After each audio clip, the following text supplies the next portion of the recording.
हरे कृष्णा कृष्ण कृष्ण हरे हरे, हरे राम राम राम हरे हरे। ओम अज्ञानातिमिरन्धस्य ज्ञानाञ्जनशलाकया चक्षुरुन्मिलितं येन तस्मै श्रीगुरवे नमः। श्रीचैतन्यमनोभीष्टं स्थापितं येन भूतले स्वयं रूप कदा मह्यं ददाति स्वपदान्तिकं। वन्देऽहं श्रीगुरु श्रीयुतपदकमलं श्रीगुरुन् वैष्णवांश श्रीरूपं साग्रजातं सहगणा रघुनाथान्वितं तं सजीवम् साद्वैतं सावधूतं परिजनसहितं कृष्ण चैतन्य देवं श्रीराधा कृष्ण पादान् सहगण ललिता श्री विशाखान्वितांश्च। नमो विष्णुपदाय कृष्णप्रस्थाय भूतले श्रीमते भक्तिवेदांत स्वामिनिति नामिने। नमस्ते सरस्वती देवे गौरवाणी प्रचारिणे निर्विशेषा शून्यवादी पाश्चात्य देशतारिणे वाञ्छाकल्पतरुभ्यश्च कृपा सिन्धुभ्येव च पतितानां पावनेभ्यो वैष्णवेभ्यो नमो नमः। जय श्री कृष्ण चैतन्य प्रभु नित्यानंद श्री अद्वैत गदाधर शिवासादि श्री गौर भक्त वृंद। हरे कृष्णा कृष्णा कृष्णा हरे हरे, हरे राम राम राम हरे हरे। ओम नमो भगवते वासुदेवाय। ओम नमो भगवते वासुदेवाय। ओम नमो भगवते वासुदेवाय। नारायणं नमस्कृत्य नरं चैव नरोत्तमं देवी सरस्वतीं व्यासं ततो जयमुदीरयेत्। नष्टप्रायेषु भद्रेषु नित्यं भागवत सेवया भगवते उत्तम श्लोके भक्तिर्भवति नैष्ठिकी। कृष्णाय वासुदेवाय देवकी नंदनाय च नंदगोप कुमाराय गोविंदाय नमः नमः। हरे कृष्णा। आज की इस क्लास में सभी भक्तों का स्वागत है। कल हम श्रवण कर रहे थे श्लोक नंबर 17-18 से श्रवण कर रहे थे। 17-18 पूरा हो गया था? नहीं प्रभु, तात्पर्य से करना है। हाँ तात्पर्य बाकी है प्रभु जी। तात्पर्य बाकी। तो हमने कल श्रवण किया था। आज की इस क्लास में सभी भक्तों का स्वागत है। कल हम श्रवण करे थे श्रीमद् भागवतम के पहले स्कंद के 4थे अध्याय के 17th और 18th श्लोक से श्रवण कर रहे थे। First canto 4th chapter 17th 18th श्लोक से। तो इसमें हमने देखा था कि जो व्यास जीव जी हैं वो अपनी दिव्य दृष्टि से आगे आने वाले युगों को देख पा रहे थे, आगे आने वाले युगों को देख पा रहे थे और उसमें किस तरह से अवनति हो रहा है, नीचे की तरफ जा रहा है। अवनति उन्नति का उल्टा है। उन्नति मीन्स प्रोग्रेस देख रहे थे, लेकिन यहाँ पे वो प्रत्येक वस्तु की अवनति देख रहे थे। और हमने कल आयु के बारे में भी डिस्कशन किया था कि आयु जो मानी जाती है वो आध्यात्मिक आयु गिनी जाती है। भौतिक आयु चाहे किसी की बड़ी भी हो सकती है, भक्त की आयु कम भी हो सकती है और किसी भौतिकतावादी की बहुत बड़ी भी हो सकती है, लेकिन गिनती होती है आध्यात्मिक आयु। तो आध्यात्मिक आयु धीरे धीरे क्षीण हो जाएगी, लोगों के पास समय नहीं रहेगा आध्यात्मिक चीजों के लिए, तो इसलिए उनकी आध्यात्मिक आयु नेट आयु धीरे धीरे कम होती जाएगी, चाहे भौतिक आयु कितनी भी हो। जैसे हमारे उनकी स्मरण शक्ति भी कम हो जाएगी और सच्चे गुण के अभाव में, अगर सद्गुण के अभाव में आकर व्यक्ति अधीर हो जाएंगे। क्योंकि व्यक्ति कब अधीर कब होता है, चंचल कब होता है? चंचला ईमाना कृष्ण परमार्थी बलवद्रणम। ये कब होता है? जब हमें भक्ति का अभ्यास नहीं है। तो भगवान बोलते हैं अभ्यास और वैराग्य के द्वारा मन को स्थिर किया जा सकता है। अधीरता कहाँ से आती है? मन की चंचलता से आती है। ठीक है। और जो व्यक्ति इन सब चीजों को सहन करता है मन के द्वारा, मात्र स्पर्श शास्त्र कौनते या उसके आगे में लाता है, लास्ट में व्यक्ति धीर कहलाता है। जो सारी चीजों को सुख दुख को, तो ये सब मन के आधार के ऊपर रहता है। मन क्योंकि चंचलता ज्यादा बढ़ेगी तो वो व्यक्ति उतना ज्यादा अधीर होगा। इस प्रकार उन्होंने समस्त वर्ण तथा आश्रमों के लोगों के कल्याण पर विचार किया, सभी का कल्याण सोचा। ऐसा नहीं कि एक का खाली ब्राह्मणों का कल्याण सोचा, उन्होंने शूद्रों तक का भी कल्याण सोचा, उस लेवल तक का भी। एक ही वैरायटी है, क्योंकि कलयुग में तो उन्होंने देखा ज्यादा तो लोग शूद्र ही होंगे। जब कलयुग में देखा कि ज्यादा तो लोग शूद्र होंगे, तो उन्होंने फिर इस बारे में विचार किया कि सबके बारे में विचार करना पड़ेगा, केवल किसी एक व्यक्ति के बारे में विचार से काम नहीं चलेगा। नहीं तो कुछ लोग शांत हो जाएंगे, लेकिन बाकी लोग शांत नहीं होंगे। तो कलयुग के जो हमने लक्षण पहले भी कर चुके हैं, कलयुग में आने से सभी जो औषधि है उसका भी गुण कम हो जाएगा। सामान्यतः जो आयुर्वेद में सारे लिखे हुए औषधि से, जिससे लक्ष्मण भी मूर्छित थे, वो भी जीवित चेतना हो गए, पुनर्जीवित हो गए थे, वो भी अगर अभी दे दी जाए तो अभी किसी को कुछ असर नहीं हो सकता। ये हो सकता है किसी को असर, क्योंकि ये जो सारी और जो शक्ति जो है, सारी पृथ्वी भी अपनी शक्ति खींच रही सारी, और सब में जो आध्यात्मिक शक्ति है वो भी कम हो रही। शाक फलों का उत्पादन भी कम हो जाएगा, और पौष्टिक आहार भी नहीं मिले, क्योंकि जो आहार पौष्टिक था, पहले बताते थे कि कोई विशेष प्रकार के बादाम खाने से जो है क्या, कोई विशेष प्रकार के माम का या कोई विशेष प्रकार के बादाम से बुद्धि तेज होती, लेकिन अभी किसी भी प्रकार के बादाम का बुद्धि तेज नहीं होती। तो ये जो है सारी की सारी शक्ति जो होती थी वो धीरे धीरे नष्ट हो रही, बुद्धि अल्प हो गई, पारस्परिक व्यवहार में भी दिखावा आ गया। तो महर्षि व्यासदेव अपनी दिव्य दृष्टि से इन सब चीजों को देख सके। जैसे कोई ज्योतिषी होता है, वो भविष्य को देख सकता है या भाग्य को चंद्रमा और सूर्य की सहायता से, लेकिन जो है उसी प्रकार से व्यासदेव जी जो है सबका, पूरी मानवता का भविष्य जानते थे। तो जन कल्याण का कार्य करने के लिए हमेशा उत्सुकता किसको रहती है? जो साधु लोग, संत प्रवृत्ति के लोग रहते हैं, अध्यात्मवादी रहते हैं, वो हमेशा दूसरों के बारे में सोचते हैं। और उनके बारे में कौन सोचता है? उनके बारे में भगवान सोच लेते हैं। उनको अपने बारे में सोचने की ज्यादा जरूरत पड़ती नहीं, भगवान उनके बारे में सोचते। गारंटीड है ये गारंटीड है कि जो हमेशा दूसरों के कल्याण के बारे में सोचते रहेंगे, वो भगवान उनके बारे में सोचते हैं।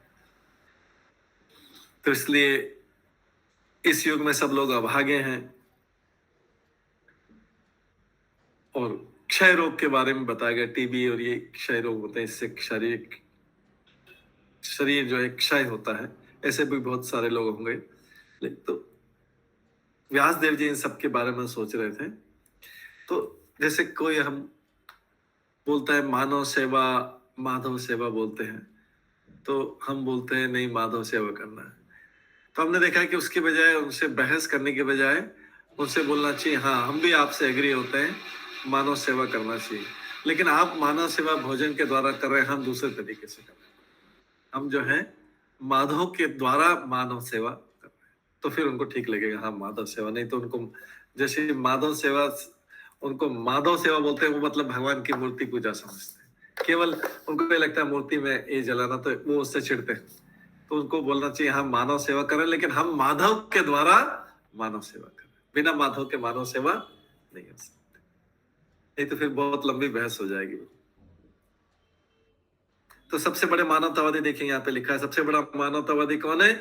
व्यासदेव जी, नारद देव, मध्वाचार्य, चैतन्य महाप्रभु, रूप गोस्वामी और भक्तिजान सरस्वती। ये सब जो है सबसे बड़े मानवतावादी है, उन्हीं के बात में बता। लेकिन अभी माधव के थ्रू करना है, मानव सेवा का। इनका उद्देश्य सब मानवों को भगवत धाम भेजने का। ये कल का श्लोक जो है 17th और 18th अभी यहाँ पे खत्म हुआ।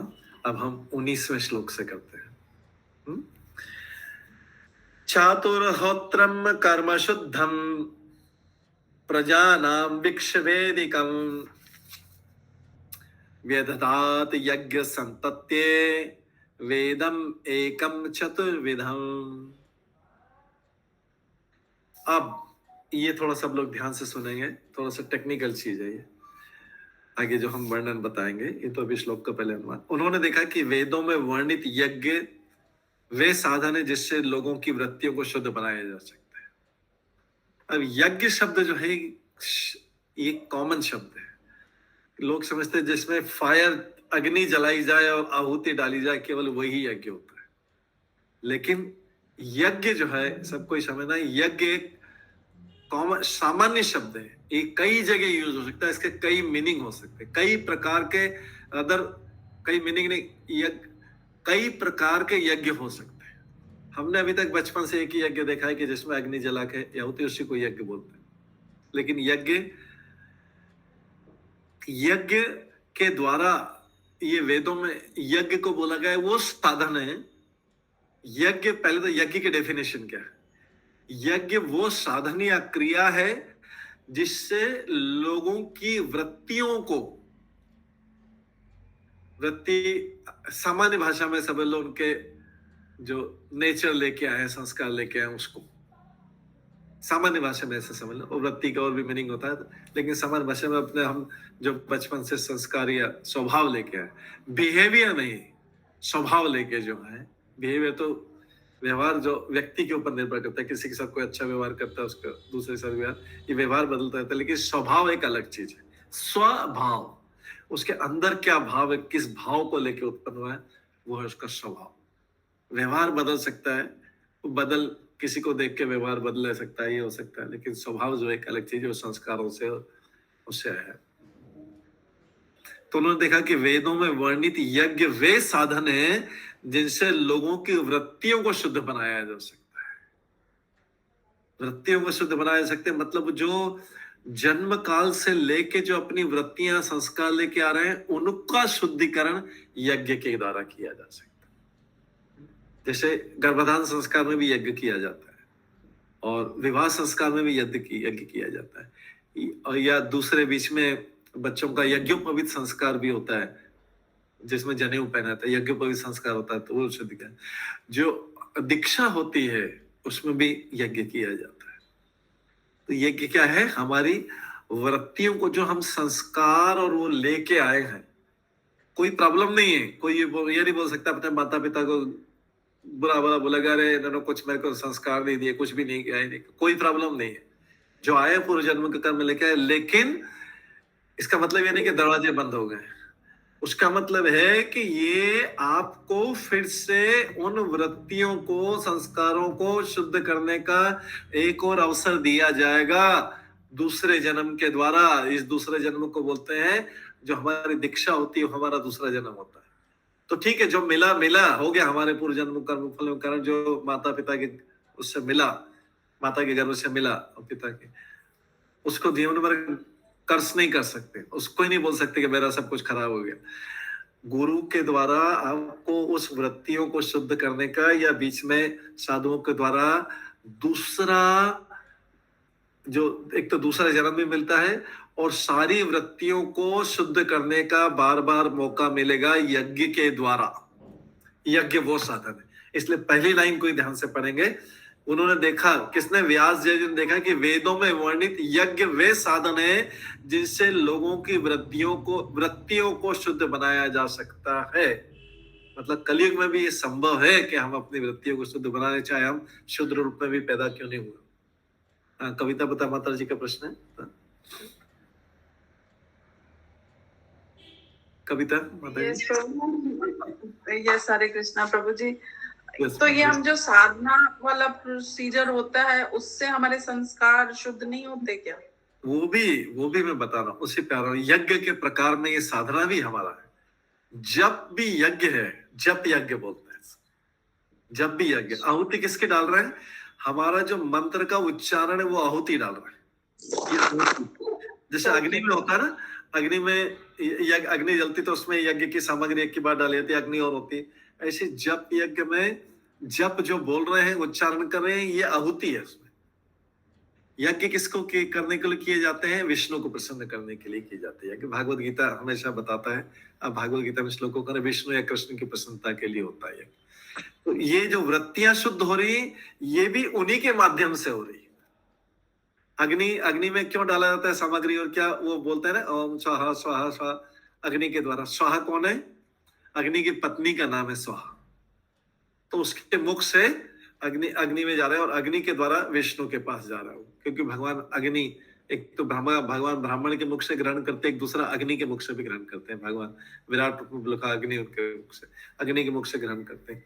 और अग्नि अग्नि भी डायरेक्टली नहीं करता, अग्नि की पत्नी स्वाहा के द्वारा ग्रहण करते, इसलिए स्वाहा स्वाहा बोलते हैं। तो ये विष्णु की वजह से। तो हम जो इसमें भी बोला है वृत्तियों को, आप जो बोल रहे हैं जप के द्वारा, यस, जो साधना कर रहे हैं वो यज्ञ ही, इसलिए हम यज्ञ का मीनिंग आगे और डिटेल में बता रहे थे। यज्ञ में जप यज्ञ हो गया, संकीर्तन यज्ञ, सब मिल के सड़क पे जा रहे हैं संकीर्तन कर रहे हैं वो भी यज्ञ, अकेले कर रहे हैं वो भी यज्ञ, जो जप कर रहे हैं अकेले यज्ञ कर रहे हैं, भगवान की पूजा कर रहे हैं, दीपक जलाते हैं ना, वो भी तो अग्नि जलाते हैं, उसमें भी घी डालते हैं और वो करते हैं, और उसके बाद में उच्चारण करते हैं, वो भी यज्ञ है। ये सब यज्ञ, जो भी साधन, अब जैसे हम पूजा क्यों करते हैं, दूसरे यज्ञ जप क्यों करते हैं, इससे हमारा वृत्तियां शुद्ध होती है, स्वभाव शुद्ध होता है। स्वभाव कैसे शुद्ध हो रहा है, भगवान बोल रहे हैं अप्रारब्ध फलम पापम कूटम बीजम फलोन्मुखम क्रमेण व प्रलीयता विष्णु भक्ति रतात्मतम। विष्णु की भक्ति करने से अप्रारब्ध या फलोन्मुख, जो फल बनने वाले, या कूटम बीजम, या बीज अवस्था में, या जो कूटम मतलब इच्छा वाली अवस्था में, सब धीरे धीरे धीरे धीरे नष्ट हो जाते हैं, जो भी भौतिक रूप से। ये सब यज्ञ, तो इस 2 लाइन में ये सब आ गया, जप यज्ञ सब आ गए, संकीर्तन यज्ञ, भगवान की पूजा अर्चना ध्यान स्मरण भी। स्मरण में क्या कर रहे हैं, मन की आहुति दे रहे हैं, मतलब आहुति देना मतलब होता है उसमें लगाना। जैसे यज्ञ सामग्री में, यज्ञ की सामग्री को अग्नि में लगाना और फिर भगवान में। ठीक है कविता माता जी, ये सब यज्ञ हैं जो हम कर रहे हैं sir. Yes Prabhu, thank you. ठीक। तो उन्होंने देखा कि वेदों में वर्णित यज्ञ वे साधन है जिसके जिनसे लोगों की वृत्तियों को शुद्ध बनाया जा सकता है, और यज्ञ हमेशा भगवान को प्रसन्न करने के लिए किए जाते हैं। जो भी, चाहे अग्नि के द्वारा करो, चाहे जप के द्वारा करो, चाहे पूजा के द्वारा करो, अर्चना के द्वारा करो, स्मरण के द्वारा करो, स्मरण के द्वारा करो, वंदना करके करो, प्रणाम करके करो, दंडवत प्रणाम करके करो, कैसे भी करो। ठीक है। हाँ, 2 प्रश्न, एक प्रीति माता जी का और पालिका माता जी का। हाँ बताइए प्रीति माता जी। हरे कृष्णा। हाँ, हरे कृष्णा, धन्यवाद प्रणाम प्रभु जी। धन्यवाद। प्रभु जी, यहाँ आपने बताया कि मतलब वृत्ति का मतलब स्वभाव होता है, मतलब पास्ट लाइफ इम्प्रेशंस। हाँ, इम्प्रेशन सारे जो वो उसी से स्वभाव होता है वो सब। हाँ, मतलब the modes by which it is influence हम लोग लिख सकते हैं स्वभाव में। Modes by which is influence, स्वभाव ऐसा भी हो सकता है कि फ्यूचर में जाके कोई व्यक्ति तो तीनों गुणों से, तीनों मोड से भी हो सकता है, ऊपर भी हो सकता है, फिर उससे प्रभावित नहीं हो गया तो उसका फिर स्वभाव जो है वो तीनों गुणों से प्रभावित नहीं होगा, उसका जो स्वभाव रहेगा फिर भगवान की तरफ रहेगा। लेकिन यहाँ पर जो वृत्तियां बदलने की बात हो रही है वो तो पास्ट लाइफ इम्प्रेशन से तो। हाँ, पास्ट लाइफ के इम्प्रेशन है, जो भौतिक इम्प्रेशन है। अच्छा।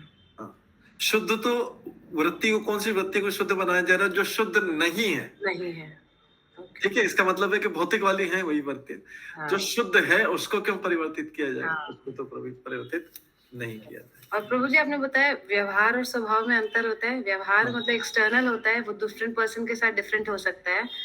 व्यवहार किसी का भी हो सकता है, जैसे एक डिवोटी का भी, अगर कोई उच्च लेवल का भी डिवोटी, तो व्यवहार दूसरे से, जैसे कोई उसके पास कोई भौतिकतावादी प्रणाम करने आ गया, बहुत ज्यादा बातचीत कर रहा है, उसको कर रहा है, तो उसको ज्यादा दे तो उनके साथ वो उसको इग्नोर भी कर सकता है क्योंकि उनके पास होता है। ये व्यवहार जो है एक्सटर्नली बोल सकते हैं, एक्सटर्नली जो डील करना है, एक्सटर्नली जो डील करने को हिंदी में क्या बोलते हैं, एक्सटर्नली जो भी उसको वो करना है, एक्सटर्नल तरीके से उसको हैंडल करना है, वो बिहेवियर व्यवहार है। इसमें कुछ खास ज्यादा वो नहीं है, स्वभाव इंपॉर्टेंट है, क्योंकि स्वभाव वो वास्तव में, जब अकेला रहे चाहे भीड़ में रहे, का स्वभाव जो है वो उसको स्वभाव वृत्तियों से, संस्कारों से प्रभु जी इंग्लिश। अच्छा, आप कंप्लीट कीजिए प्रभु जी। सारी। हाँ, भौतिक, नॉर्मली भौतिक स्वभाव से आध्यात्मिक स्वभाव में करना। आध्यात्मिक स्वभाव मतलब जो फाइनली जो भगवान का स्वभाव है वही हो जाएगा। आध्यात्मिक गुण प्राप्त करके सच्चिदानंद स्वभाव, फाइनली उस लेवल पे जाना, जो भगवान का स्वभाव तो उस स्वभाव पे जाना। फिर स्वभाव नहीं रहेगा, जो भगवान का भाव है वही भाव उसका, जो भाव अवस्था है, जिसको हम बोलते हैं जैसे चैतन्य महाप्रभु का स्वभाव कुछ भी होगा, लेकिन जब भाव में आ गए तो भगवान का ही भाव जो है उन्हीं को याद करके। तो ये इंपॉर्टेंट है। व्यवहार कोई भी किसी के साथ, किसी उस मोमेंट को, उस परिस्थितियों को देख के किसी भक्त को भी क्रोध भी आ सकता है, और तो सही चीज के लिए भी आ सकता है। तो व्यवहार परिस्थिति को देख के किया जाता है। ये थैंक यू प्रभु जी, इतना इंटीग्रेसीज मेरे को भी नहीं पता था।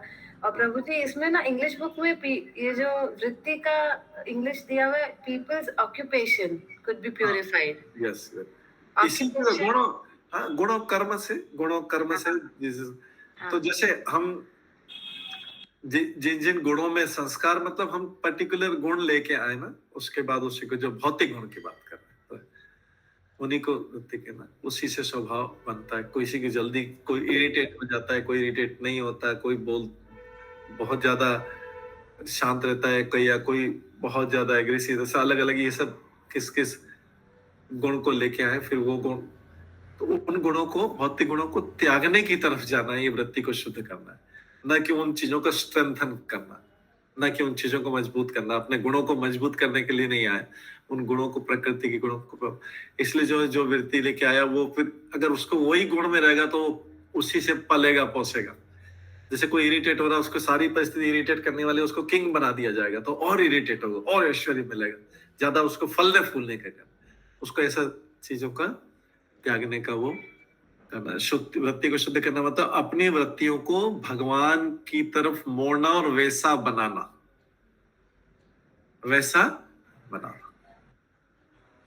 थैंक यू प्रभु जी, थैंक यू। यशात्मा भक्ति भगवता कंचना, वो जो श्लोक है, जितने भगवान उनके गुण आते जाएंगे, ये शुद्धिकरण है।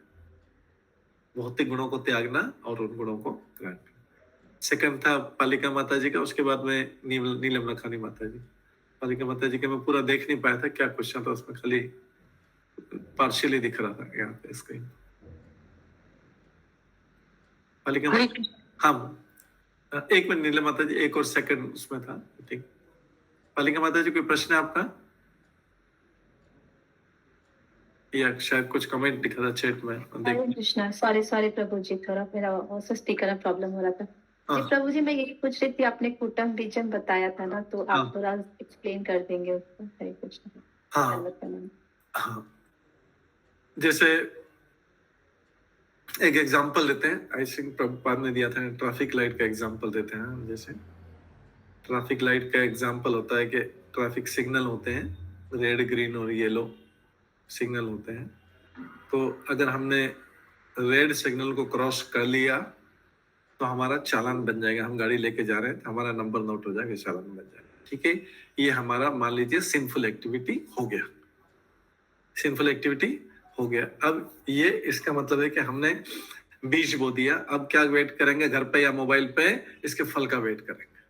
फल क्या है इसका, ट्रैफिक चालान आ जाएगा, या तो मोबाइल पे SMS में आ जाएगा, या घर पे उसका वो चालान आ जाएगा। वो फल का मतलब हमने बीज बो दिया था, हमने सिंफुल एक्टिविटी, गलती करने का बीज बो दिया। तो अब उसके फल का वेट करना। फल क्या है, उसका फल बुरा, क्योंकि ये गलत काम हुआ ट्रैफिक सिग्नल का। तो ट्रैफिक पुलिस अभी क्या करेगा, हमको फल के रूप में हमको उसका फल भोगना पड़ेगा। क्या करना पड़ेगा, उसका फाइन पेमेंट करना पड़ेगा। क्या किया हमने, बीज बो के अभी भूल गए, हमने सोचा आएगा नहीं आएगा, पुलिस वाले ने नोट किया नहीं किया होगा, वहां पे कुछ कैमरा लगा था नहीं लगा था, कुछ भी है। लेकिन क्या है कि वहां पे कैमरा तो सब चीज को नोट कर लेता है। जैसे भगवान का कैमरा था, ऐसे ट्रैफिक, उसने तो सारे नंबर नोट कर लिए। अब 15-20 दिन आया, कुछ नहीं आ रहा, कोई चालान नहीं बना, कुछ भी नहीं। 1 महीने बाद, 1.5 महीने बाद आ गया उसका लेटर आ गया, या SMS आ गया कि आपके ट्रैफिक का, आपकी कार का या गाड़ी का, टू व्हीलर का, 4 व्हीलर का आपका चालान हो गया, इसको पेमेंट करने आ जाना, या फिर ऑनलाइन पेमेंट कर देना।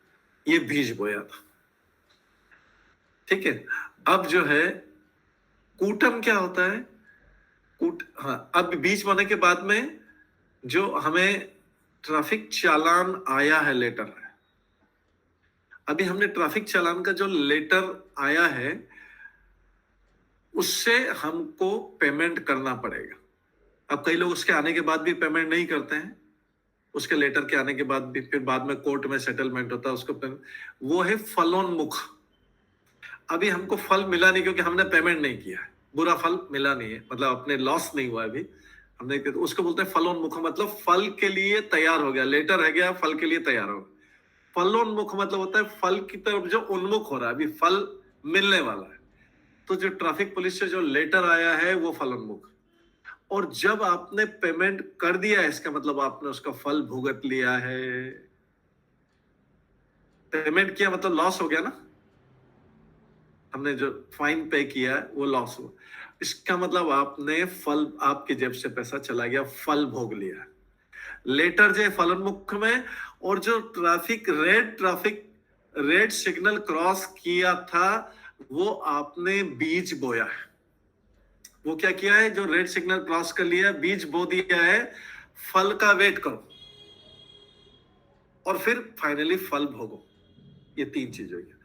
और कूटम क्या है, आपके 2-3 लोग हैं साथ में, सब गाड़ी चला रहे हैं, बोले अरे क्रॉस कर ले, तो वहां पर रेड सिग्नल पे जो कि इच्छा हो रही, क्रॉस करने की इच्छा हो रही है, कि अभी क्रॉस कर ले तो नहीं करे, आसपास देख रहे हैं, पुलिस वाला नहीं देख रहा है, इधर उधर करे, क्रॉस कर ले नहीं कर ले, वो है कूटम। मतलब इच्छा वाली स्टेज में जो है वो अभी है कूटम, कि आपने किसी चीज की इच्छा कर ली है लेकिन आप किसी अवस्था में जो है वो नहीं कर पा रहे हैं, उसकी जो इच्छा है वो नहीं कर पा रहे हैं। तो यहाँ पे तो ट्रैफिक पुलिस वाली बात है, लेकिन किसी बुरे काम करने की इच्छा हो रही है लेकिन किसी परिस्थिति में कर रहे, इसका मतलब है आपके अंदर जो इच्छा है वो कूटम अवस्था है, वो कूटम अवस्था है।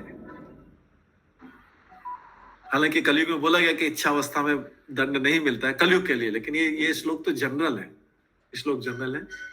तो कूटम मतलब उस चीज की इच्छा कर ली, आपकी इच्छा बनी हुई है उस चीज के लिए, वो आपको बार बार डिस्टर्ब करेगी।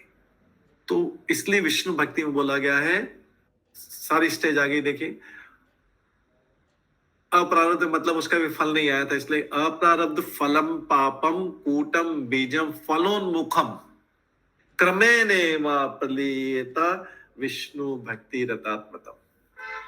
अब वो बोलेंगे अप्रारब्ध क्या है, अप्रारब्ध क्या है, विष्णु की भक्ति करना अप्रारब्ध चले जाता है। इसका मतलब है कि हमारी सारी इच्छाएं, पाप करने की इच्छाएं भी खत्म हो जाएंगी। जनरल, खाली ट्रैफिक सिग्नल क्रॉस करने का तो एग्जांपल देना, एक इच्छा नहीं, सारी इच्छाएं अप्रारब्ध, आगे भविष्य में हमारे साथ जो भी होने वाला है, हमारे जो अशुद्ध संस्कारों के कारण जो होने वाला है, हमको ज्योतिषी ने बोला है कि आपका तो कोई बहुत बड़ा वो हो जाएगा, एक्सीडेंट हो जाएगा आपका फ्यूचर में। आप जब 60वें साल में 60th ईयर में प्रवेश करेंगे, आपका बहुत बड़ा एक्सीडेंट हो जाएगा। अगर ज्योतिषी ने बोल भी दिया, और मान लीजिए ज्योतिषी सही भी है, मान लीजिए ज्योतिषी सही है और किसने बोला आपको 60th ईयर में आपका एक्सीडेंट से डेथ हो जाएगा, ईयर्स में लिखा, वो भी परिवर्तित हो सकता है। ज्योतिषी ने जो बोला हुआ है अप्रारब्ध है, अभी प्रारब्ध नहीं, वो प्रारब्ध तो जो हो चुका है हमारे, हम जो भोग रहे हैं 60th ईयर में, तो हो सकता है कि आपकी डेथ तो हो या उसके आसपास हो, लेकिन वो एक्सीडेंट, क्योंकि एक्सीडेंट की डेथ अच्छी नहीं मानी जाती, तो किसी और से हो। अगर आपकी आयु 60 साल की, किसी और से 60 साल, लेकिन किसी अच्छे तरीके से एक्सीडेंट से नहीं हो, हालांकि आपके भाग्य में लिखा हुआ है। तो क्योंकि अशुद्धि क्या बात है, अशुद्धि बात ये नहीं कि आपकी डेथ नहीं होगी, ये शुद्धि अशुद्धि नहीं है, वो तो होनी। एक्सीडेंट से डेथ जो है, अकाल मृत्यु अच्छी नहीं मानी जाती। आपकी डेथ हो, लेकिन वो जो सही अगर भाग्य में लिखा हुआ है कि एक्सीडेंट से होनी, तो एक्सीडेंट, क्योंकि अभी आप भक्ति करने लग गए, तो वो क्या होगा, किसी और तरीके से होके भक्ति। तो ये अप्रारब्ध फलम पापम कूटम बीजम फलोन्मुखो क्रमेण प्रलीयता विष्णु भक्ति रतात्मतम। विष्णु की भक्ति से ये सारी चीजें चेंज होती।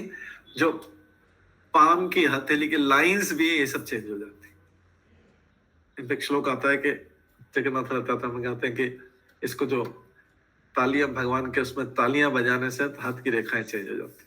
भगवान के कीर्तन में तालियां बजाने से, कीर्तन में क्लैपिंग करने से भी हस्त की रेखाएं चेंज हो जाती है।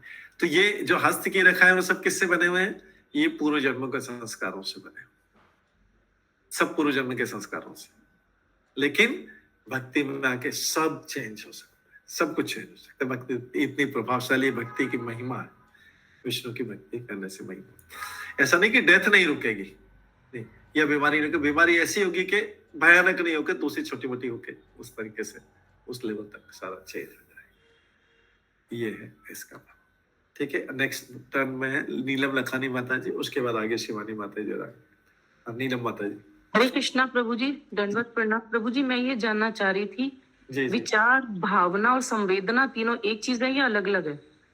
हाँ, ये यहाँ पे जाके छोटे छोटे और वर्ड्स बनाए, शास्त्रों के वर्ड्स में विचार तो ठीक है, माय ओपिनियन, भगवान भी बोलते हैं मेरे विचार में कई जगह उसको। विचार, भावना और संवेदना। भावना में हमारी जो चेतना है, जैसे international society for Krishna consciousness, इसको हिंदी में बोलते हैं अंतरराष्ट्रीय कृष्ण भावना व्रत संघ, हिंदी में बोलते हैं। चेतना व्रत संघ नहीं बोलते, इसको बोलते हैं भावना व्रत संघ बोलते हैं। तो जो चेतना भावना, वास्तव में भावना शब्द कोई और संसार में किसी भी सेंस में यूज किया जाए, लेकिन भावना वही है जो हमारी चेतना है, तो वही हमारे भावों को बनाती है, जो हमारी चेतना है। और चेतना, अभी हमारी चेतना में ये सारे पूर्वजन्म के संस्कार भी आते हैं, स्वभाव भी इससे लिंक है। चेतना, मन, बुद्धि, अहंकार इसमें रहते हैं।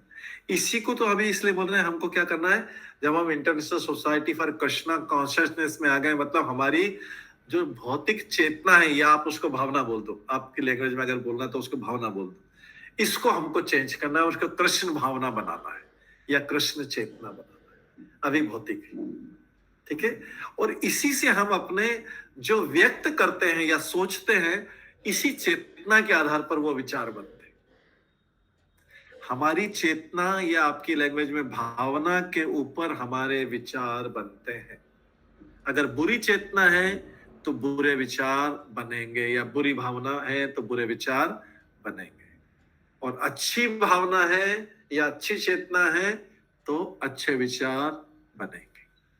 बुरी चेतना वाले को अच्छे विचार रेयरली आएंगे या नहीं आ सकते, नहीं भी आ सकते। बुरी चेतना वाले को अच्छे विचार नहीं आ सकते हैं जब तक कि वो अपनी चेतना को परिवर्तित नहीं करे। इसलिए प्रभुपाद भी बोलते हैं, सारे बुक बोल रहा है, चेतना बदल दो बस। कुछ भी व्यक्ति को उसको पैंट शर्ट पहनिए, पैंट शर्ट पहने दो, सूट पहनना है सूट पहने दो, कुछ भी करने दो, लेकिन चेतना परिवर्तित होना जरूरी। बाकी सब चीजें, उसकी ड्रेस भी अपने आप चेंज हो जाएगी, उसके चेहरे पे तिलक पिलक भी सब अपने आप आ जाएगा। बस अगर चेतना बदल गई तो सब कुछ अपने आप करने लगेगा, सब कुछ अपने आप करने लगेगा, दूसरों को देख के अपने आप करने लगेगा। केवल चेतना परिवर्तन की बात है, कोई इसको फोर्स नहीं करेगा, कोई बोलेगा नहीं, तब भी वो, अब जैसे कई भक्त तिलक लगा लेते हैं अपने आप, कोई किसी ने बोला भी नहीं, क्योंकि उनको पता है चेतना परिवर्तन की सब लोग लगाते हैं।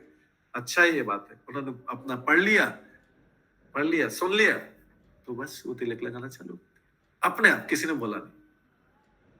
चाहे घर वाले अपोज भी कर ले उसका, तो भी वो लगाएंगे। ये ठीक है। और संवेदना जो है इसका एक्चुअली इंग्लिश में सेंसिटिविटी होता है। संवेदना को होता है इंग्लिश में सेंसिटिविटी होता है। वो हमारे बचपन के संस्कारों पे हम किसी चीज के प्रति बहुत संवेदनशील रहते हैं, बहुत सेंसिटिव रहते हैं, किसी चीज के प्रति बहुत संवेदनशील नहीं रहते हैं। ये हमारे बचपन के संस्कार था। हमको इसको भी, संवेदनशीलता को भी बदलना पड़ेगा। चेतना के साथ सब कुछ बदल जाएगा। कैसे बदलेगा? हम जैसे अभी किसी भौतिक नुकसान या भौतिक चीज हो तो उसके प्रति बहुत संवेदनशील थे, बहुत, अरे ये क्यों हो गया, ये बहुत सारी चीजों में ज्यादा संवेदनशील होते हैं भौतिक चीजों के प्रति। आध्यात्मिक चीजों के प्रति हमें संवेदनशीलता नहीं रहती है कि भगवान की सेवा में हमसे कितनी मिस्टेक हो रही है, या हमारा भगवान के प्रति कितना समय का नुकसान हो रहा है। और ये भगवान से संबंधित संवेदनशीलता में भौतिक और वो रहता है, आध्यात्मिक रहता है। कई लोग आध्यात्मिक चीजों के प्रति बहुत संवेदनशील रहते हैं। जैसे एक वासुदेव दत्त की कथा थी कि वो उनका कोकोनट का बागान था, वो कोकोनट अपने घर से, उनके छोटे क्वालिटी के थोड़े हाई क्वालिटी वाले कोकोनट, टेंडर कोकोनट, जो कच्चा हरा वाला नारियल रहता है, पूजा में यूज होता है, तो वो अपने गार्डन वाले यूज नहीं करते थे, वो बाहर से बहुत दूर से मंगवाते थे। बहुत हाई क्वालिटी वाले कोकोनट दूसरे के गार्डन से मंगवाते थे, और उसमें भी कोई खराब हो जाता तो जोर से बाहर से फेंक देते थे और भगवान को एकदम धूप लगा। एक बार याद है ना, किसी ने ऊपर डोर का ऊपर वाले हिस्से को क्या बोलते हैं, ड्योढ़ी, नीचे वाले को तो ड्योढ़ी क्या बोलते हैं हिंदी में, ऊपर वाला जो पकड़ लेते हैं, जैसे कई बार डोर पकड़ के ऊपर वाला हिस्सा, लकड़ी वाला डोर के ऊपर पकड़ के खड़े रहते, कोई वेटिंग में रहता है, तो वो किसी ने वो ऊपर वाला डोर पकड़ के उसके बाद नारियल हाथ में लिया, उन्होंने नारियल फेंक दिया, बोले कि ऊपर भी लोगों की धूल, ऊपर आपने डोर पकड़ कर वहां पे धूल जमा रहती है, लोगों का पैर के जुम जमा रहती है, इस हाथ से आपने भगवान को नारियल नहीं चढ़ाते, उस नारियल को फेंक दिया और नया नारियल मंगवाया दूसरे बार से कोई। ये उनकी संवेदनशीलता थी, उनकी भगवान के प्रति इतनी हमारी भी ऐसी संवेदनशीलता थी, लेकिन भौतिक चीज के प्रति क्या है, किसी ने कुछ लिया, अरे ये गंदा हो गया, चलो फेंको उसको, ठीक है, तो ये क्या है, भौतिक चीज। जबकि हम भगवान आध्यात्मिक रहते तो भौतिक चीज के प्रति इतने नहीं रहते। जैसे प्रसाद कई जगह धूल भरे मैदान में भी सब लोगों को टूर पे जाते हैं तो सब लोग कर रहे हैं, धूल भी थोड़ी उड़ रही है, ये कर रहा है धूल, तो लोग ज्यादा चिंतित नहीं रहते, क्या करें, प्रसाद खा रहे हैं। जबकि किसी और के सामने बोला, अरे क्या इतना धूल, इधर से धूल उड़ रही है, तुम लोग प्रसाद खा रहे हो। कई बार टूर में रोड पे खड़े होकर प्रसाद खा रहे हैं, सबको प्लेट में, क्योंकि बैठने की जगह नहीं, पत्तल मिली और खा रहे हैं, तो वो धूल थोड़ा सा उड़ गया इधर उधर का, तो उतना चिंता वो नहीं कर रहे, वो क्या कर रहे हैं कि प्रसाद है और कईयों की आध्यात्मिक चिंता। तो ये संवेदनशीलता हमारे चेतना पे आधारित। तो जितने ज्यादा हम चेतना, आध्यात्मिक चेतना वाले होंगे, उतना भौतिक रूप से कम संवेदनशील होंगे। भक्तों का ज्यादा ध्यान रखेंगे। कई लोग क्या होता है, भौतिकता, अरे वो आया, इतना बड़ा आदमी आ रहा है, उसको मैं सादे ऐसा करूंगा, ऐसा करूंगा, लेकिन उसके बजाय भक्त से कि नहीं यार, थोड़े भौतिकवादी है, मैं तो बड़ा कोई गुरु लेवल का, संत लेवल का रहा, उसके प्रति मैं ज्यादा सम्मान रहेगा, ये बाकी भौतिक लोग आते जाते रहेंगे, ठीक है, नॉर्मल जैसा मैं कर रहा हूँ वैसा करूँ। कई लोग भौतिक पूरा करने के बाद आध्यात्मिक का पूरा इंसल्ट कर देंगे। तो ये क्या है, उनकी चेतना बदलती, क्योंकि ये संवेदनशीलता क्यों बदल रही है, उनके पूर्व जन्म के संस्कारों का कारण बदल रही। कोई प्रॉब्लम नहीं, लेकिन अगर कोई व्यक्ति कृष्ण भावना मावित हो जाता है तो वो आध्यात्मिकता के प्रति संवेदनशील हो जाएगा। पूजा की सामग्री को कैसे रखना है, आसन को जिसके ऊपर खड़ा होकर करता है, आसन को कैसे संभालना है, क्योंकि आसन भी बलराम जी का, नित्यानंद का अवतार है जिसके ऊपर वो खड़ा है। तो ये बदलेगी, ये चेतना के ऊपर है। तो सारी चेतना जो आपके तीनों चारों आपने नाम लिए, उसमें सब है, मुख्य उद्देश्य चेतना है।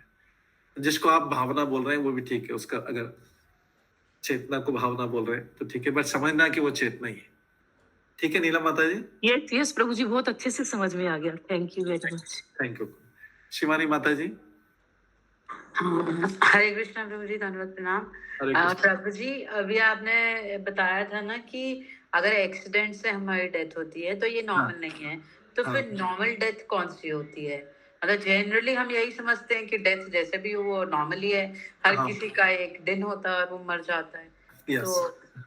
तो ये जो है भक्त के लिए वैसे बोला गया है, भक्त के लिए बोला गया है कि भक्त की किसी भी अवस्था में अगर वो भगवान का नाम ले रहा है, ये उच्च कोटि के भक्त की बात करें, भगवान का नाम जो 24 घंटे लेता है उसकी डेथ कैसे भी हो जाए कोई फर्क नहीं पड़ता। लेकिन जो भगवान का नाम नहीं ले पा रहा, एक्सीडेंटल डेथ, मतलब क्या इसमें बुराई है? इसमें भगवान के नाम लेने का प्रिपरेशन का टाइम नहीं मिलता है। वैसे एक्सीडेंटली सपोज करो 20-30 साल में अगर तो कोई एक्सपेक्ट नहीं कर रहा, तो वो तो अपना मौज मस्ती में थोड़ा बहुत नाम ले लिया, थोड़ा बहुत चंटी कर लिया, पर उसके लिए प्रिपेयर नहीं। लेकिन जैसे जैसे एज बढ़ गई, ये कह रहा है नेचुरल, स्वाभाविक अवस्था में कोई, तो उसके लिए प्रिपरेशन पूरी कर रहा है। जैसे सबको पता है कि ओल्ड एज हो गई तो अभी प्रिपरेशन कर रहा है। दशरथ महाराज का जब उन्होंने दर्पण में अपना मुंह देखा था तो उनको थोड़े से बाल इधर से ग्रे दिखे थे। वो ग्रे देखते से उन्होंने बोला कि अब अपना राज्य किसको दे देना है, नेक्स्ट जनरेशन को। तब तक उनके पुत्र नहीं हुए थे, उनको चिंता, इसलिए उन्होंने पुत्र कामेष्टि यज्ञ किया था उसके द्वारा। तो यहाँ से उनको क्या पता लगा, एज आ रही थी तो क्या पता लगा, चिंता होने लगी, तो प्रिपरेशन की ना उन्होंने फिर। ठीक है, एक्सीडेंटल डेथ में बस यही है कि उसमें प्रिपरेशन का टाइम नहीं मिलता। और अगर 24 घंटे वाला भक्त है कोई प्रॉब्लम नहीं, कैसे भी हो जाए। लेकिन 24 घंटे वाला भक्त नहीं है तो फिर प्रिपरेशन के लिए तो पूरा टाइम चाहिए ना भाई। अभी एज हो गई, अब करे, अब तो पूरा 24 घंटे चैंटिंग कर सब पूरा प्रिपरेशन करना। अब वो 20-30 साल वाला कैसे करेगा? चाहे वो 1-2 राउंड करता हो या जितने भी कुछ राउंड कर लेता, लेकिन फिर अगर एक्सीडेंटल डेथ हो गई तो थोड़ा सा नुकसान तो होगा उसमें, उस समय नहीं ले पा रहा होगा भगवान। 24 घंटे जो शुद्ध भक्त है उसके लिए प्रॉब्लम नहीं है, लेकिन जो अभी पूरे शुद्ध भक्त बने नहीं उनके लिए प्रॉब्लम है, एक्सीडेंटल डेथ ठीक नहीं, प्रिपरेशन का टाइम नहीं मिल रहा है। ठीक है, नेक्स्ट अभी हाँ हाँ प्रीति माता जी, मैं आपको स्किप कर रहा हूँ अभी 1 मिनट के लिए। सुमना गौरांगी माता जी और फिर उसके बाद एक और माता जी, नाम नहीं दिख रहा है, उसके बाद फिर मैं सुमना गौरांगी माता जी। हरे कृष्णा प्रभु जी, सादर प्रणाम प्रभु जी। प्रभु जी, स्वभाव जब हमारा जैसा होता है उसके हिसाब से तो हमारा व्यवहार भी होता है ना? व्यवहार जो अनकंट्रोल्ड है उसका व्यवहार भी वैसा हो जाएगा स्वभाव के अकॉर्डिंग। व्यवहार एक पब्लिक डीलिंग होती है, वो अलग, उसको कंट्रोल वे में रखना चाहिए। अब जैसे प्रभुपाद को मंदिर का एक बार तैयारी नहीं थी, बहुत जोर से गुस्सा, बहुत जोर से शाउट किया था। क्या ये प्रभुपाद का स्वभाव है क्या, शाउट करना, ये करना जोर जोर? नहीं। बट उस टाइम व्यवहार बताया वो ठीक ही था, उचित था व्यवहार। ऐसा व्यवहार बताना था, नहीं तो सारे भक्त लोग उसको कैजुअली ले लेते, उसको फिर कहते कि यार कुछ भी कर लो प्रभुपाद तो कुछ नहीं बोलेंगे। लेकिन कई बार क्रोध प्रदर्शित कर, बच्चों के सामने ऐसा मुंह बनाना पड़ता है ना, आंखें दिखानी पड़ती है ना बच्चों को। ये ऐसा आंखें दिखाना हमारा स्वभाव है क्या? नहीं। लेकिन क्या है, ये व्यवहार है। व्यवहार को कई बार कंट्रोल रहना चाहिए। व्यवहार हमारे स्वभाव में नहीं, लेकिन हमको कई बार बताना पड़ता है। कई बार काम कराने के लिए, ऑफिस में काम कराने के लिए थोड़ा गुस्सा शो करना पड़ता है, जोर से बोलना पड़ता है। क्या हमारा जोर से बोलना हमारा स्वभाव है क्या? नेचर में नहीं है हमारा स्वभाव, हमारे स्वभाव में नहीं है। कई बार सबका अपना इंडिविजुअली बता रहा हूँ, जैसे किसी का नहीं, किसी का जोर से बोलना ही स्वभाव, किसी के जोर से बोलना स्वभाव। तो ये ठीक है, व्यवहार कंट्रोल जो हमारा है डीलिंग में, पब्लिक डीलिंग में, भौतिक जगत के लोगों से डील करने के लिए, वो व्यवहार उसको सीमित रखना चाहिए। ठीक है, नेक्स्ट कविता बत्रा माता जी। यस प्रभु, यहाँ पे आपने कूटम की बात करी है ना, तो कि कूटम तो आई थिंक थोड़ा मुश्किल होता है जाना।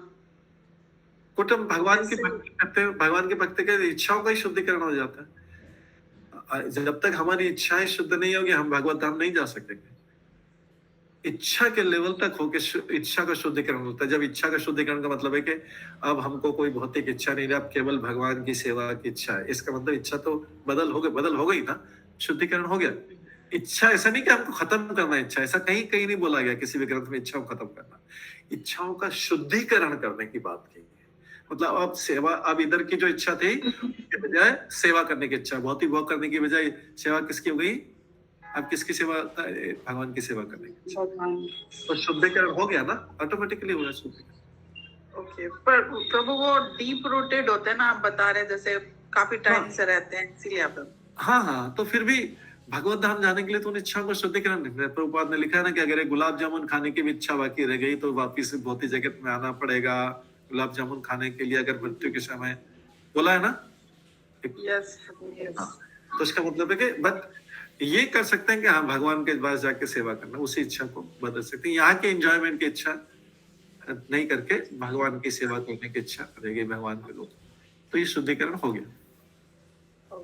परिवर्तित करना, इच्छाओं को परिवर्तित करना, ऊपर की तरफ लगना। ठीक है, और ये होते होते ही हमारा यहाँ से भागवत धाम होगा। एक भी इच्छा बाकी रह गई, अगर भागवत धाम जाना एक भी इच्छा यहाँ की रह गई, यार हमें यहाँ पे रेस्टोरेंट में खाना था, एक भी इच्छा बाकी रह गई तो वापस यहाँ पे आना पड़ेगा। ठीक है, हरे कृष्ण। हरे कृष्ण। हाँ, प्रीति माता जी, आपको कोई प्रश्न था अभी लास्ट में?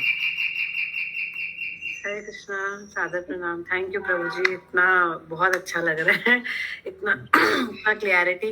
प्रभु जी जस्ट एक थोड़ा सा क्लियरिटी चाहिए। जैसे आपने बोला बीज डाल दिया, मतलब जो उसने ट्रैफिक सिग्नल तोड़ा वो बीज डाल दिया, मतलब पाप का बीज डाल दिया। Action, sinful action performed is बीजम। यस। तो फिर पाप क्या होगा? पापम बीजम पापम बोलते हैं ना। हाँ, ये क्या है, इसका श्लोक क्या है देखिए। ये जो उसने बीज डाला मतलब पापपूर्ण एक्टिविटी कंप्लीट हो गई, सिंफुल एक्टिविटीज कमिटेड। बीज बोया मतलब हाँ, सिंफुल एक्टिविटी कमिटेड। उसका फल आने में टाइम लगेगा, उसका फल भोगने में टाइम लगेगा। कई बार हम बोलते हैं ना, अरे ये व्यक्ति इतना पाप करा, इसको तो इसका फल मिलेगा। हम बोलते हैं पाप इतना पाप करा मतलब उसने बीज बो दिया है, लेकिन अब फल आने में टाइम लग सकता है। हम सोचेंगे जल्दी फल आ जाए, ऐसा नहीं आएगा। फल का एक अपना, हर आपका बीज का एक फलने का एक टाइम रहता है। बबुल का बीज बोया एक टाइम लगेगा, आम का बीज बोया दूसरा टाइम लगेगा, अमरूद का, गुआवा का बीज बोया तीसरा टाइम। सबके फल का, सबके वृक्ष का अलग अलग अपना टाइम, लाइफ टाइम। आप कर लिया मतलब बीज बो दिया हमने। अभी जो फल भोग रहे हैं, अभी जो इस जन्म में हम दुख भोग रहे हैं, उसके बीज हम पहले बो चुके हैं, इसलिए पूर्व जन्म बीज बो के आए हुए हैं, उसी को बोला आप किए वो।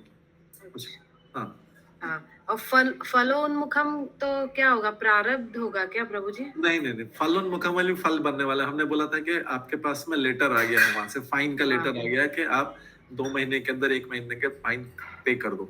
अभी आपने फाइन पे नहीं किया है, आप सोच रहे हैं कि अरे लोग, पुलिस वाले भूल जाएंगे, करेंगे। कई लोग ऐसा करते नहीं भी पे करते। तो अभी इसका मतलब है कि आपने फल भोगा नहीं है, अभी लॉस तो नहीं हो, आपके पॉकेट से पैसा नहीं गया अभी। तो अप्रारब्ध हो गया क्या? नहीं, फलोन्मुख वो अलग ही टर्म है क्या प्रभु जी? फलोन्मुखम इज अलग। उन्मुख फल की तरह, जो उन्मुख फल बनने वाला है, मतलब आपके पास लेटर आ गया है तो किसी को पे करना ही पड़ेगा ना उसको। अच्छा, लेटर जो है वो फल नहीं, फलोन्मुखम है। पे कर दिया तो फल भोग लिया। अच्छा, फल आ गया तो भोगना ही पड़ेगा उसको, एक बार फल बन गया तो।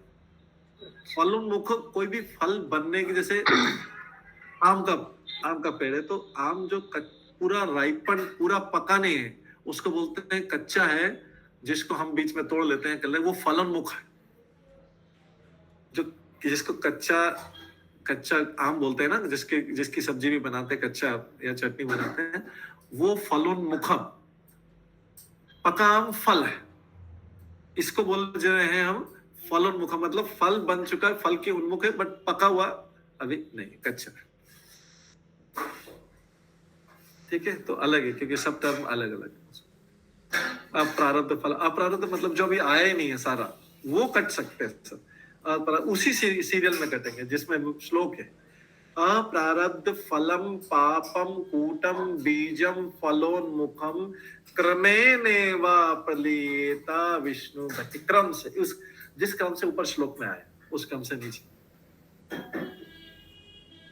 तो सबसे पहले कौन से नष्ट होंगे? जो आए नहीं, बहुत माइल्स दूर है, उसको भगवान सबसे पहले खत्म कर देते हैं। माइल्स दूर है, मीलों किलोमीटर दूर है।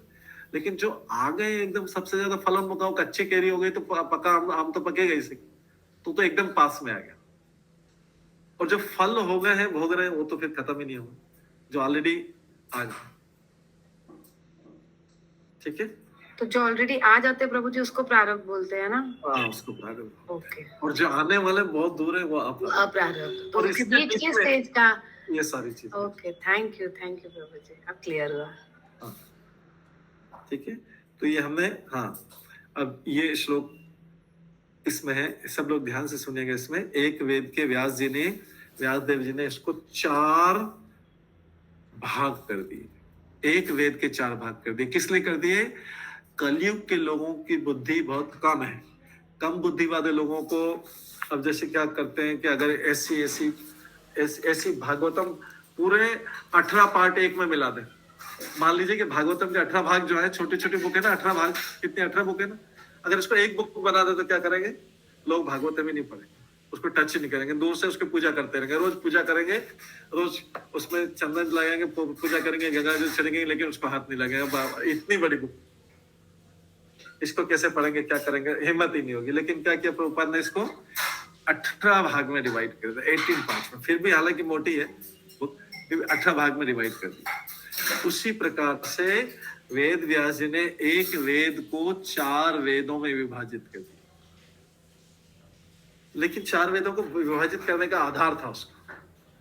कौन कौन से? पहले कौन था? खाली बोला कौन सा था पहले? कौन? केवल एक वेद जो था, उसका नाम क्या था?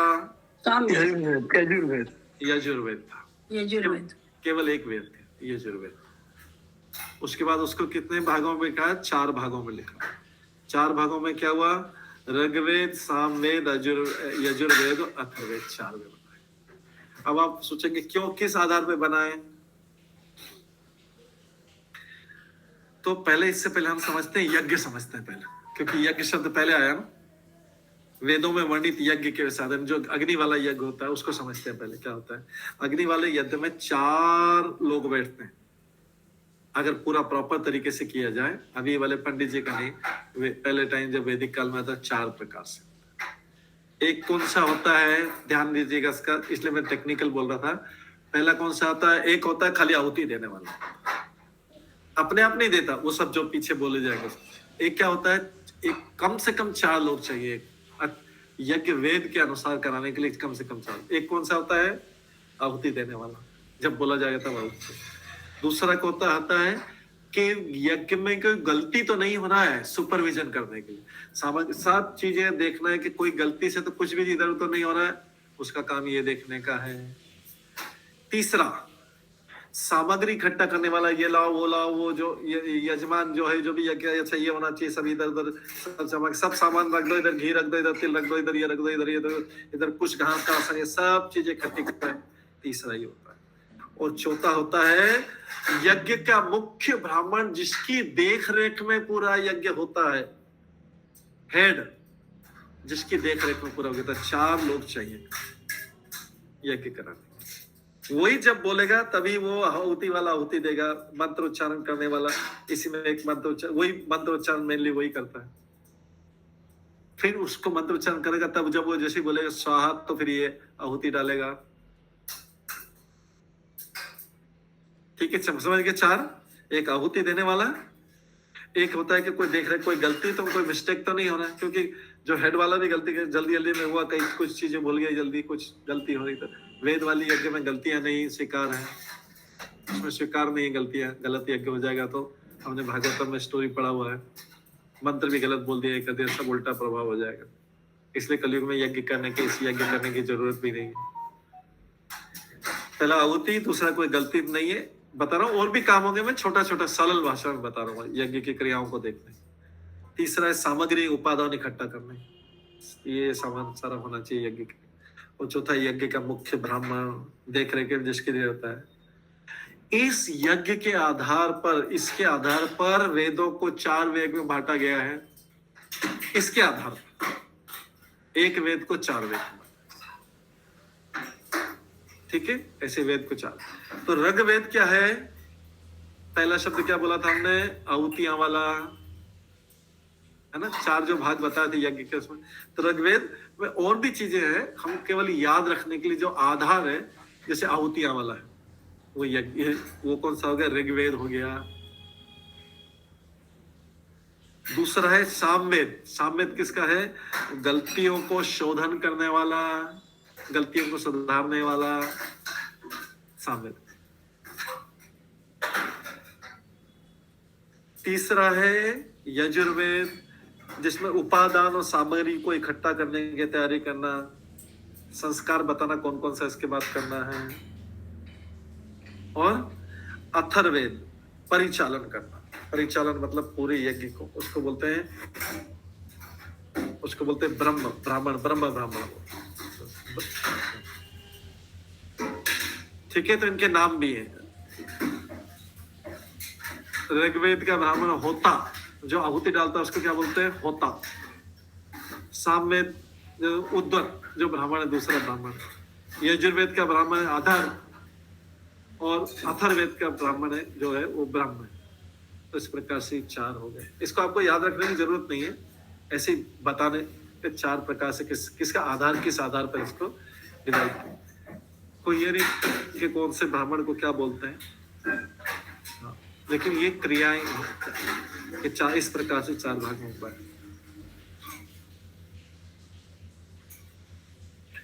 और इसके बाद 4 वेद हो गए। अब क्या बचा, पुराण, सारे पुराण, उपनिषद, संहिता, इसको बोलते हैं पंचम वेद। इसको क्या बोलते हैं, पंचम वेद बोलते हैं। पुराणों को, महाभारत को, सबको मिला दो तो उसको बोलते हैं, रामायण को भी कई बार मिला लिया जाता है, इसी में इसको बोलते हैं पंचम वेद।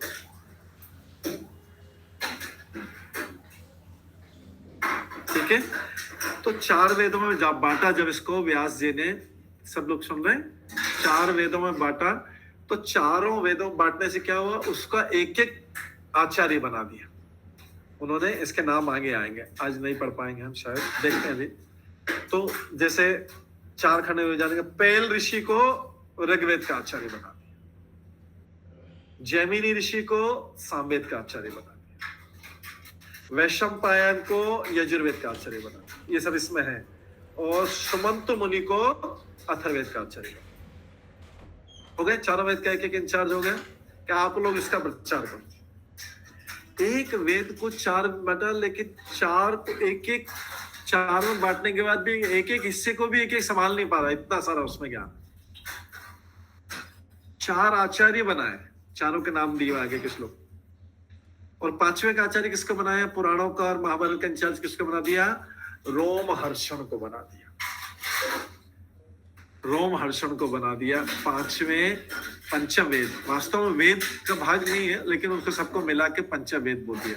सारे पुराणों को मिला के 18 पुराणों और महाभारत को मिला के बोल दिया, पंचवेद बोल दिया। इसके इंचार्ज किसको बना दिया, रोमहर्षण को बना दिया। रोमहर्षण कौन थे, सूत गोस्वामी के पिता थे। जो अभी सूत गोस्वामी और ये शौनकादिक ऋषि की बातचीत चल रही है, इनके पिता थे।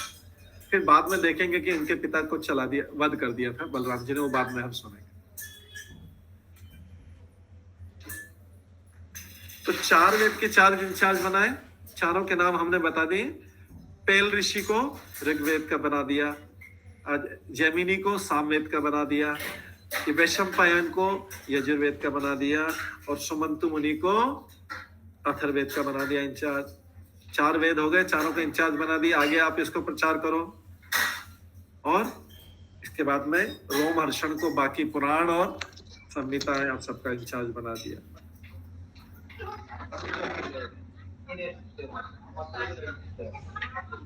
ये आगे तो अभी यहाँ तक सबको समझ में है। हरि बोल। हाँ, शमना माता जी आपका माइक ऑन है।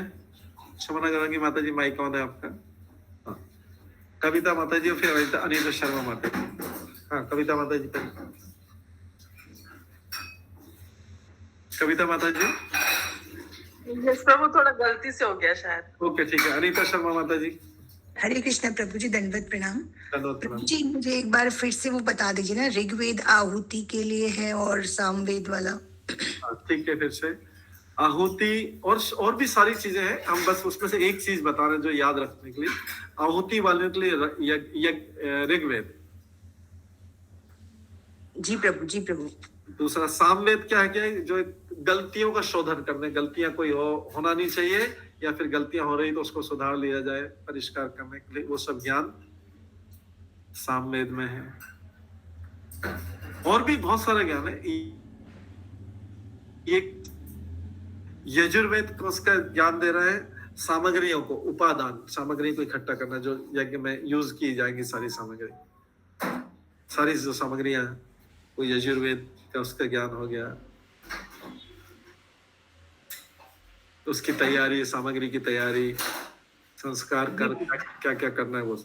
और अथर्ववेद में पूरा ओवरऑल इंचार्ज, परिचालन, उसके गाइडेंस में सारा हो रहा है।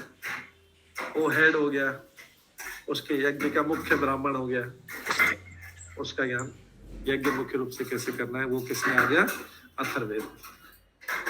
जी प्रभु, धन्यवाद प्रभु, थैंक यू। इन लोगों के नाम अलग अलग है। ऋग्वेद में होता का ज्यादा वर्णन है। होता मतलब जो वही जो हम आहुति वाला। सामवेद वाले का नाम दे दिया अद्वत, जो गलतियों को शोधन करने वाला। यजुर्वेद में जो सामग्री इकट्ठा करे, अथर्व, उसका नाम दे दिया। और अथर्ववेद में ब्रह्म नाम दे दिया। फिर हमने तो 4 हो गए। उसके बाद में पंचम वेद का इंचार्ज रोमहर्षण हो गए। हाँ, शिवानी माता जी। प्रभु जी, एक्चुअली वो आवाज नहीं आई कि जो ऋग्वेद के जो संभालते हैं उसको होता आपने बताया। हाँ। और सामवेद का ना सुनाई नहीं दिया मेरे को। सामवेद का उद्धत बोलते, उद्धत। हाँ। और यजुर्वेद अधार्व बोलते, अधार्व। हाँ, ओके, ठीक है प्रभु जी। और अथर्ववेद का ब्रह्म, अथर्ववेद का लास्ट वाले का ब्रह्म है। आप और इसका करेक्ट स्पेलिंग और वो सब देख लेना। स्पेलिंग करेक्ट चीज वो देख लो।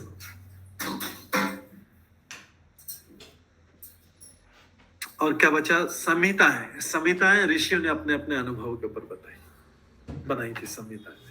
तो सारी चीजें कवर हो गई। रग, अभी 20वां श्लोक और कर लेते हैं। रग यजो साम अथर्वाख्या, 20वां श्लोक कर रहे हैं। रग यजो साम अथर्वाख्या वेदा चत्वार उद्धता। ये वाला उद्धत है जो मैं उद्धत बोल रहा था ना, ये वाला उद्धत। ब्राह्मण जो सामवेद वाला होता है। तो रग यजो साम अथर्वाख्या चत्वार उद्धता इतिहास पुराणम च पंचम वेद सोच्यते। तो मूल ज्ञान के स्रोत कौन है? वेद है। उसको 4 भागों में बांट दिया व्यास जी ने। अब इसके बाद जो पुराणों में वर्णित ऐतिहासिक तथ्य, जो फैक्ट्स हैं और उदाहरण है, और जो पुराणों और बाकी ये जो कथाएं हैं, ये सारी तथा प्रामाणिक कथाएं, ये पंचम वेद, इनको सबको मिला के पंचम वेद में डाल दिया। और उसके बाद में आगे 21वें श्लोक में तत्र ऋग्वेदधर पैलह सामग जैमिनी, पैलग सामग जैमिनी कवि वैशंप्यान एवैक निष्णात यजुषामूतः। वेदों के 4 खंड हो गए। चारों के इंचार्ज के नाम बता दिए हमने। ऋग्वेद का पैल ऋषि, इसी में दिया नाम, भागवतम में दिया है, 21वें श्लोक में दिया है, सबके नाम दिए। देखिए आप, तो पैल ऋषि किसका बना दिया? ऋग्वेद का इंचार्ज बना दिया। सब वेद व्यास जी के शिष्य थे। पैल ऋषि ने ऋग्वेद का इंचार्ज, जैमिनी सामवेद का इंचार्ज, वैशंपायन यजुर्वेद का इंचार्ज। इसके बाद बाकी चौथा वेद बचा। और आगे तो 22वां श्लोक भी पढ़ लेते हैं। अथर्व अंगी रसामा सित सुमंतो दारुणा मुनि इतिहास पुराणा नाम पितामह रोमहर्षण। उसके बाद अत्यंत अनुरक्त रहने वाले सुमंता मुनि। सुमंत मुनि मतलब अंगिरा भी इनका नाम है। जो हमने सुमंत मुनि बताया, उनका नाम अंगिरा भी है। सुमंत मुनि अंगिरा को अथर्ववेद सौंप दिया गया। और फिर सूत गोस्वामी बोल रहे हैं ना, तो सूत गोस्वामी बोल रहे हैं मेरे पिता रोमहर्षण को पुराण तथा इतिहास सौंप दिए गए। सूत गोस्वामी बोल रहे हैं मेरे पिता रोमहर्षण को पुराण तथा इतिहास सौंप दिए गए। सबका डिवीजन हो गया, सबको सब मिल गया, चारों वेद का बंटवारा दिया गया, जिससे लोगों को पढ़ने में सुविधा हो। लेकिन अभी आगे कल की कथा में सुनेंगे, कल की क्लास में सुनेंगे कि एक एक संभाल नहीं पा रहे, एक एक वेद एक एक आचार्य नहीं संभाल पा रहे। वो एक एक इतना बड़ा है, उसको फिर और बांटेंगे और अपने शिष्यों को देंगे प्रचार करने के। वो कल की क्लास में श्रवण करेंगे। आज की क्लास को यहीं पे विराम देते हैं, समय हो गया है। सभी भक्तों का बहुत बहुत धन्यवाद। सब भक्त के एक बार हरे कृष्ण महामंत्र का जप करें। हरे कृष्णा हरे कृष्णा कृष्ण कृष्ण कृष्ण हरे हरे हरे राम हरे कृष्ण प्रभु।